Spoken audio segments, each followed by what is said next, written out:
here. Mine's a little more sentimental. Don't get too excited.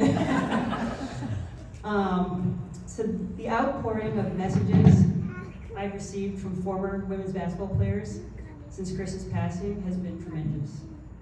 It speaks volumes about the impact he had on so many people throughout the years. Chris was part of our team. He was a teammate, he was a coach, and he was a friend. And not to a certain few, to everyone. The words they used to describe Chris are remarkably consistent. He was present, loyal, honest, sometimes maybe to a fault after a tough loss.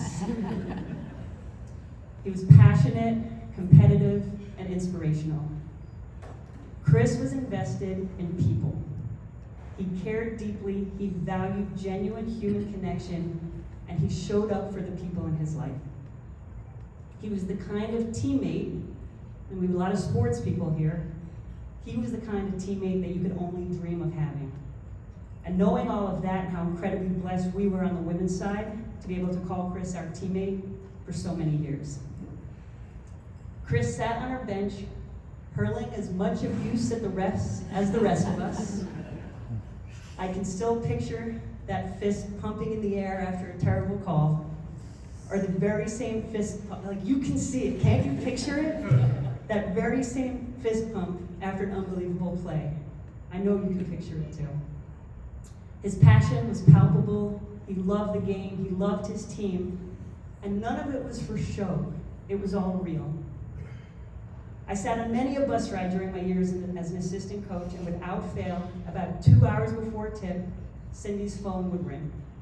The bus would be quiet, and then we'd hear it. Everybody healthy? What's the number? What's the defensive goal? All right, go get him. Like clockwork, that was Chris. And he wasn't just a token coach sitting on the sideline. Chris didn't just love the game, he knew the game. His insight was always spot on. His read on what was happening was so often exactly right.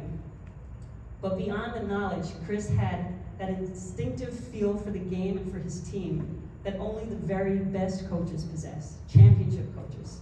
That was Chris, championship caliber in every sense of the word. Now I've thought a lot about what word I would use if I could choose only one to describe Chris. And the one I keep coming back to is magic. Chris was pure magic, a magician of sorts. He somehow found a way to be everywhere all the time.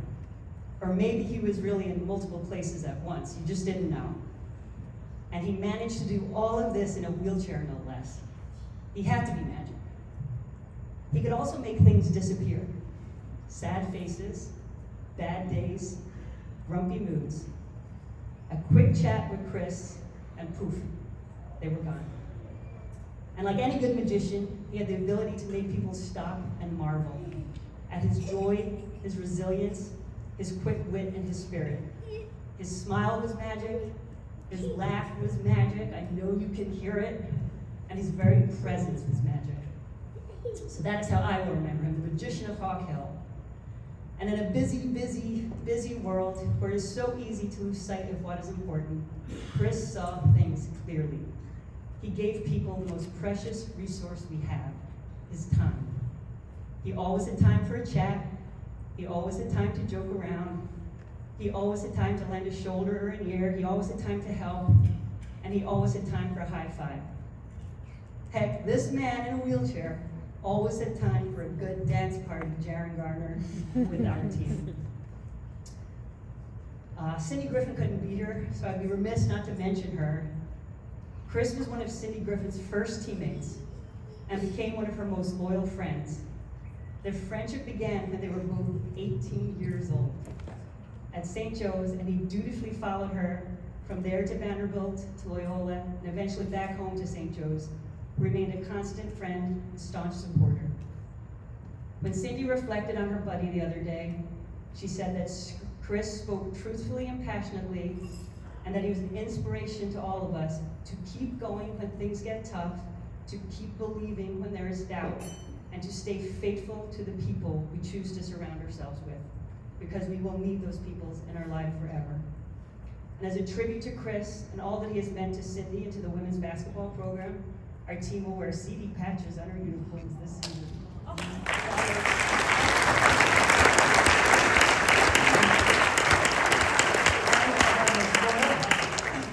Chris closed every huddle he attended at our practice with a phrase he would yell loud and proud. Start fast, finish strong. Words to live by, given by a man to live like. We'll miss him.